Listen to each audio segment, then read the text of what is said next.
Ketika saya disuruh zikir Allah, itu seperti emas. Itu seperti mustika yang diberikan kepada saya dari guru saya. Saya tidak pernah minta, saya nggak pernah pamrih, dan ketika saya dikasih, itu adalah amanah.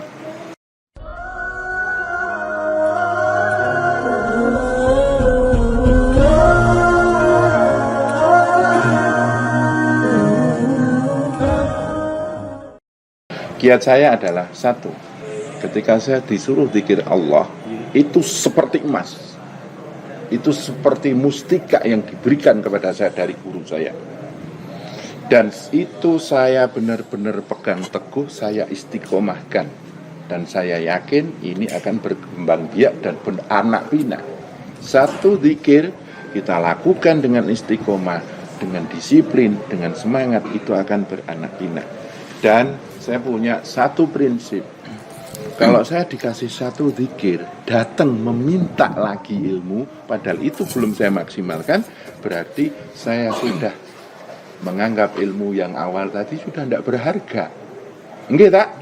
Kadang kita ketemu guru, minta dikasih ilmu, yang kemarin aja belum dilakukan.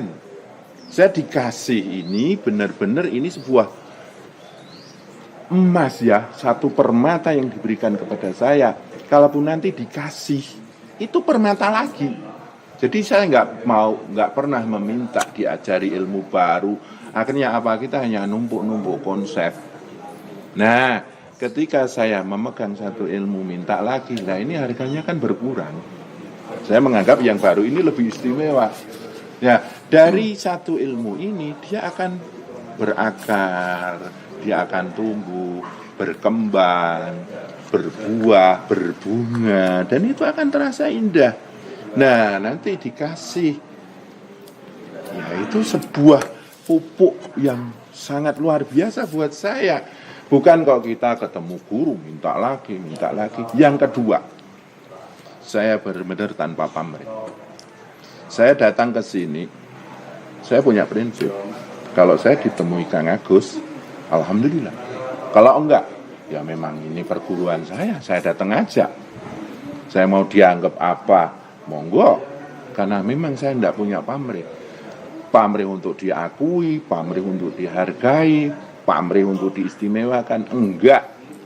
Bahkan pernah saya datang ke sini, pernah diusir salah satu sarlik, murid sini. Nah, ngapain kamu di sini? Nah, karena saya memang, saya di sini mau berguru, Mas. Saya benar-benar, karena saya nggak ingin dihargai, saya nggak ingin dipuji, saya nggak ingin diistimewakan. Hal itu asik-asik saja. Terus yang kedua, karena saya tanpa pamrih, ketika saya dikasih apa dari guru, itu amanah. Ya, mohon maaf, saya diangkat jadi guru, saya nggak pernah minta. Dan saya diangkat menjadi ya something ya, itu saya nggak pernah minta. Karena saya sama Kang Agus secara rahasia saya pernah diangkat berapa tahun yang lalu, saya untuk menjaga satu ranah wilayah, saya pun nggak minta. Saya nggak pernah minta, saya nggak pernah pamrih, dan ketika saya dikasih, itu adalah amanah. Ketika saya diangkat jadi mursyid, ingat, itu bukan titik kebanggaan. Dan mohon maaf, saya selalu berdialog dengan Allah yang selalu saya rasakan dalam hati saya dengan rasa saya. Ya Allah, saya diangkat jadi guru mursyid, saya harus gimana? Allahu ya alim, ajari saya. Allahu ya hadi, beri saya petunjuk. Allahu ya hafiz, ya Allah jaga saya dari kesombongan dengan derajat kemursidan saya. Saya ingin menjadi seorang rafiq yang benar-benar murni. Itu. Jadi saya diangkat guru mursyid itu ora kok njut ngalor ngidul buangga pedantang, saya merasa, saya posisinya kayak gini. Enggak. Itu adalah sebagai satu amanah dan itu harus benar-benar saya pegang dan saya harus tanggung jawab dengan itu. Nah, makanya saya dikasih zikir, itu amanah. Saya dikasih kedudukan, saya dikasih tugas, itu amanah, nggak sembarangan. Dan saya nggak mau pamrih. Mohon maaf, saya nggak mau pamrih dengan makhluk. Dan saya yakin kalau saya nggak punya pamrih dengan makhluk, Allah akan menghadiahi sesuatu yang istimewa.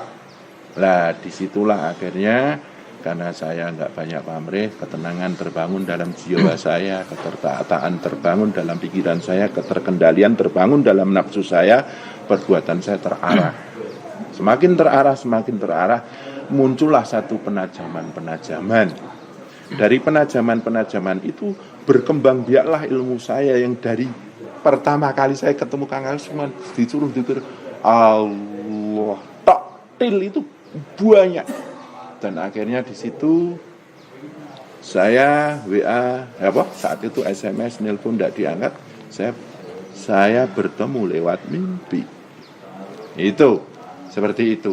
Kiat saya adalah kalau engkau belajar sama gurumu, jangan terhijab dengan cahaya gurumu. Jadilah dirimu sendiri. Jangan sampai kamu terhijab dengan cahaya gurumu. Contohnya, guruku hebat. Lah kamu gimana? Itu loh. Terus terhijab dengan guru itu ya istilahnya malah ngerepoti guru nih.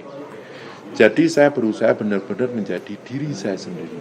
Saya berusaha memegang koridor saya bertemu Kang Agus apa? Saya ingin bertemu Allah supaya tenang jiwa saya. Ketika muncul ketajaman, penajaman saya muncul, maaf ya, dikasih satu keadaan yang lebih dibanding orang lain, itu saya anggap bonus. Dan mohon maaf, bonus itu pun amanah, nggak sembarangan. Seperti itu.